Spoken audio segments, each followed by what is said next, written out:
Hello everyone, आप सभी का स्वागत है फिर से एक बार मेरे चैनल क्लास टू क्लास में। तो चलिए आज बताएंगे ट्रांसलेट हिंदी इनटू इंग्लिश। तो हिंदी से अंग्रेजी में अनुवाद करना सिखाएंगे। और दोस्तों ये आपका साधारण वाक्य है, ठीक है। तो साधारण वाक्य का ट्रांसलेट कैसे करते हैं चलिए बताते हैं।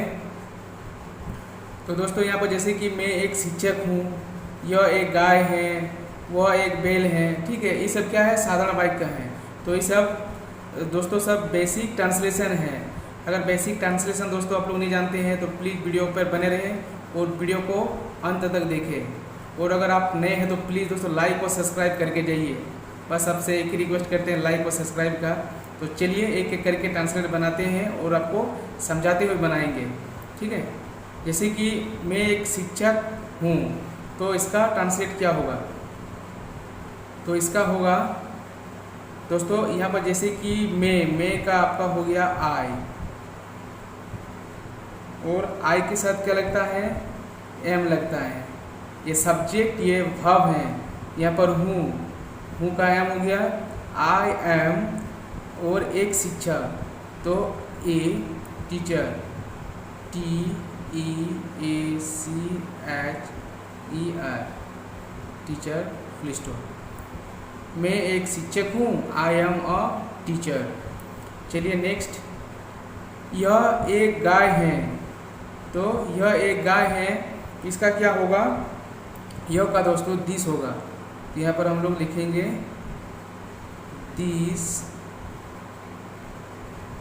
दिस के साथ क्या होगा, इज होगा।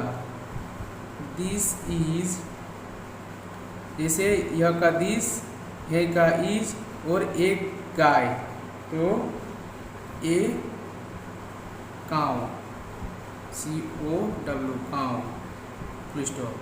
यह एक गाय है, दिस इज अ काउ। चलिए नेक्स्ट बनाते हैं, वह एक बैल है। तो वह एक बैल है।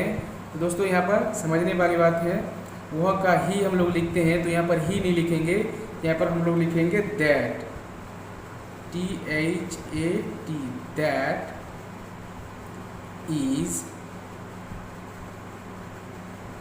that is a बेल का ऑक्स होगा।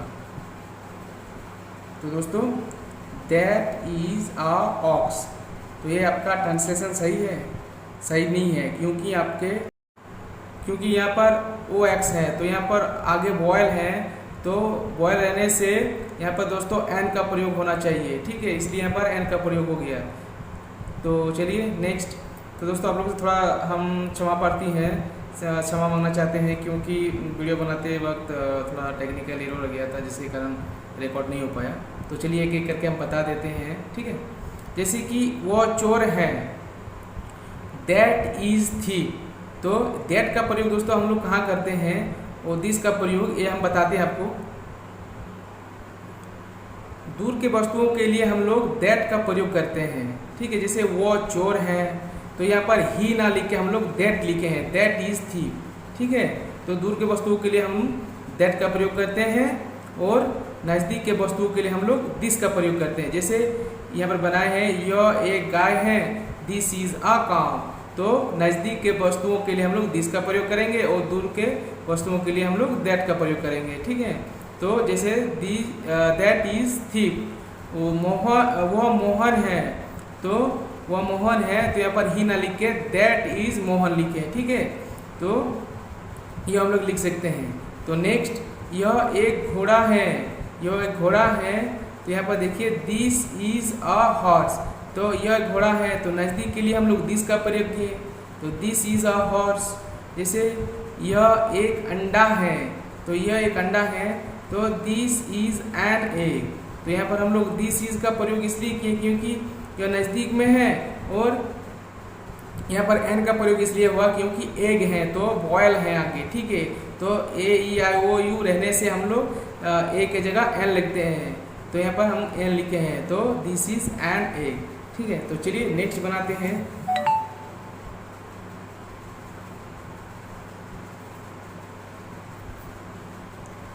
जैसे तुम एक कलाकार हो, तो तुम एक कलाकार हो, इसका क्या होगा, तो यहाँ पर देखिए तुम का होगा यू, यू के साथ हम लोग आर का प्रयोग करेंगे। यू आर आ आर्टिस्ट, तो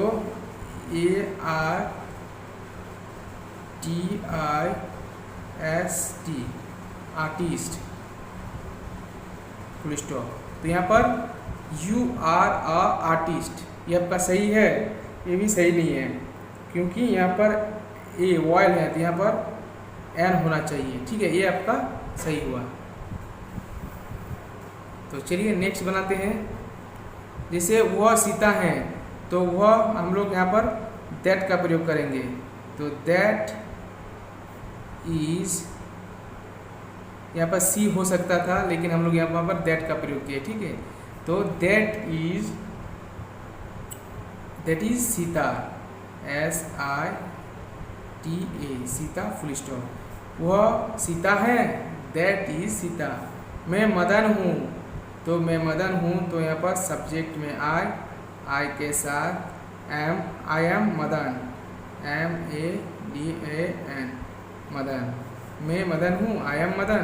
मैं कवि हूँ, मैं कवि हूँ, इसका ट्रांसलेट दोस्तों आप लोग बनाइए और आप लोग बना के कमेंट सेक्शन में बताइए कि इसका ट्रांसलेट क्या होगा। और दोस्तों अगर वीडियो अच्छा लगा तो प्लीज़ लाइक और सब्सक्राइब कर दीजिए। ठीक है दोस्तों, तब तक के लिए bye bye, take care, have a good day.